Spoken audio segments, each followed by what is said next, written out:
xibaar yu wér te wóor ca tàng ba abonnez-vous pour ngeen di mën di jot suñuy vidéo.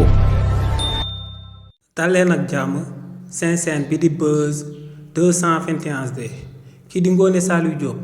di ak chroniqueuse bu kenn dootu présenté ci réew mi di Sénégal démb ci passation de service bi nga xam ne kii di Bassirou Gueye da ko doon amal moom ak kii di Moustapha Ba ginnaaw ba ko kookoy wuutoo ci boppu OFNAC te mu jibbuloon foofee ay kàddu daal di wax que ne moom sentiment de satisfaction la daal di am ndax lépp luñ ko dénkoon ginnaaw ba muy jiital OFNAC da koo daal di def comme ni mu ko war a defee kii di Ngoné Saliou Diop yëkkati na ay kàddu daal di am ak sàkkuteef daal di koy jëmale ci autorités yu bees yi jëmale ko ci jëmm kookee di Bassirou Gueye si li ni mel kii di Ngoné Saliou Gueye ne lu leer ba am moom mooy que ne kii di Bassirou Gueye ci bés bi nga xam ne moom lañ daal di wax que ne dañuy réformer OFNAC que ne dañuy jël keneen daal di koy tabb ci bopp OFNAC ne ci bés boobee la jël famille bi yépp daal di leen di rawale daal di leen di génnee réewu Sénégal ne mbir moomee sax juróon na polémique ci réewu Sénégal nee nag lu leer ba am moom mooy que ne kii di Serigne Bassirou Gueye aku bras armé judiciaire la yàgg daal di nekk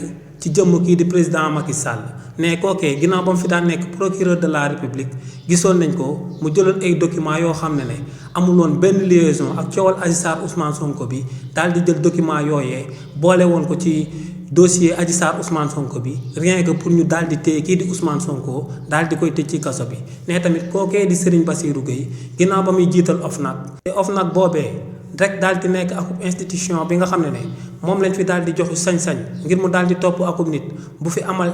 enrichissement illicite ne kii di Serigne Bassirou Gueye ginnaaw ba muy jiite li ni mel ba tey toppul kenn ku bokk ci régime président Macky Sall te mu amaloon akub enrichissement illicite te ne Sénégal yi yépp daal dinañuy xam que ne waa régime boobee ñu bëri ñoo ngi koppar gu takkoo takku te koppar googee boo demee ci papier bi duñ ko daal di mën a justifier nee nag li ni mel lu muy tekki rek moom mooy que ne kii di Serigne Bassirou Gueye bras armé la judiciaire bu yàggoon a liggéeyal kii di président Macky Sall nee nag lu muy sàkk ci autorités yu bees yi moom mooy sëgëm Serigne Bassirou Gueye nekkatul président bu OFNAC dañ daal di amal ay audit daal di koy jëmale si naka la géré woon boîte boobee di OFNAC ndax plainte yi nga xam ne amaloon nañ ko foofee ngir mu daal di toppalu dignitaires yu bokkoon ci régime président Macky Sall amal na ko waaw wala déet ndax ne lu leer ba am moom mooy que ne ci atum 2024 bi plainte yu daan dugg ci OFNAC dañoo yokk woon ba jéggi dayoo te plainte yu ci ëppoon dañoo ñëwoon di boole ay dignitaires yu bokkoon ci régime président Macky Sall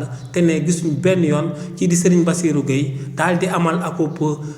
intervention jëmale ko si li ni mel waaye tamit ne beneen sàkkuteef bi nga xam ne moom lay daal di sàkku ci autorités yu bees yu daal di nekk ci boppu réew mi moom mooy kii di Serigne Bassirou Gueye ñu daal di teg ci moom akub interdiction de sortie du territoire ba audit yooyee ñu daal di ibbi ci kawam mu daal di leer ndax moom dafa daal di taqee wala mu daal di laale si lu sabab ñu bokkoon ci régime président Macky Sall ñu amal seen kaw ay plainte biir OFNAC te ba gannaaw suba kenn toppluwu leen woon ci li ni mel. xibaar yu wér te wóor ca tàng ba abonnez-vous pour ngeen di mën di jot suñuy vidéo.